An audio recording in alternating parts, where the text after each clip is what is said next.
કોલકાતામાં junior resident doctor સાથે બનેલી ઘટનાને લઈને આખા દેશમાં રોષનો માહોલ જોવા મળી રહ્યો છે। ત્યારે વલસાડ ખાતે પણ ખાનગી અને જુનિયર રેસિડેન્ટ ડોક્ટરો દ્વારા વલસાડના સર્કિટ હાઉસ ખાતેથી જિલ્લા કલેક્ટર કચેરી સુધી રેલી યોજવામાં આવી હતી અને જિલ્લા કલેક્ટરને આવેદનપત્ર પણ પાઠવાયું હતું।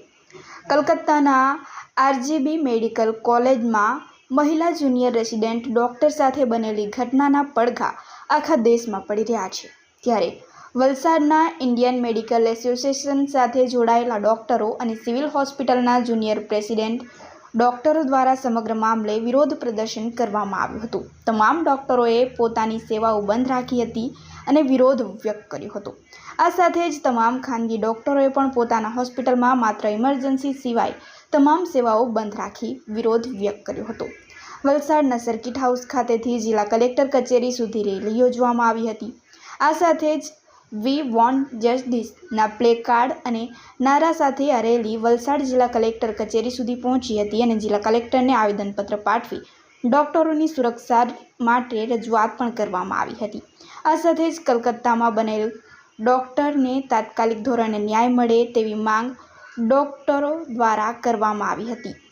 जी, मेरा नाम डॉक्टर प्रकाश पाटिल है। हम जीमस वलसाड में रेसिडेंट डॉक्टर हूँ मैं, रेस्पिरेटरी मेडिसिन डिपार्टमेंट में।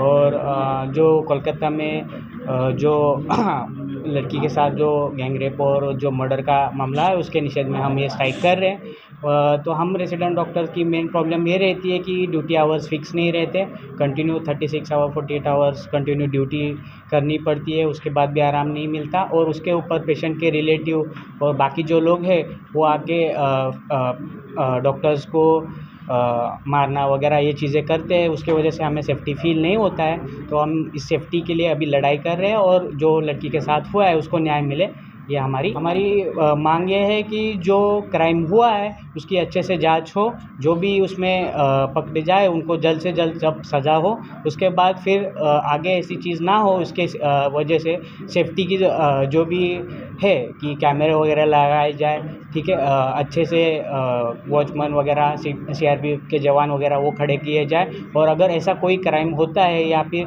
कोई भी चीज़ अगर रेसिडेंट डॉक्टर के साथ होती है तो उसके खिलाफ सख्त से सख्त और जल्द से जल्द एक्शन ली जाए, ये हमारी मांग है। આજરોજ આઈએમએ વલસાડ ઉપરાંત સમગ્ર ભારત તથા તમામ ડૉક્ટર એસોસિએશનો અને દરેક બ્રાન્ચના બધા એસોસિએશન તરફથી આજે ઓપીડી સેવા આજે સવારે 6 વાગ્યાથી આવતીકાલે સવારે 6 વાગ્યા સુધી બંધ રહેશે, જેની અંદર તમામ ઓપીડી સેવા, હોસ્પિટલ, ડાયગ્નોસ્ટિક સેન્ટર તમામ આવી જશે। ફક્ત ઇમરજન્સી સેવાઓ હોસ્પિટલ પૂરતી ચાલુ રહેશે।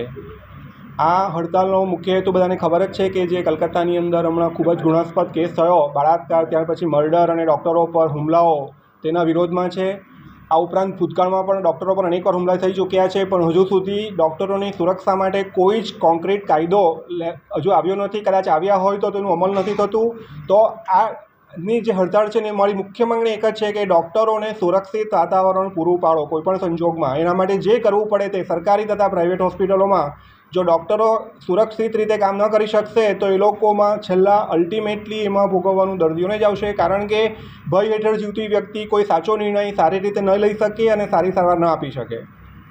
તમામે તમામ હોસ્પિટલ અને દવાખાના જોડાયા છે અને અમે કીધું તે પ્રમાણે અમે આજ સુધીની કોઈ સ્ટ્રાઇકમાં અને આજે પણ ઇમરજન્સી સર્વિસ આજ સુધી અમે બંધ નથી કરી। જેને તકલીફ હોય તે તમામ હોસ્પિટલોમાં ઇમરજન્સી સુવિધાઓ ચાલુ જ છે।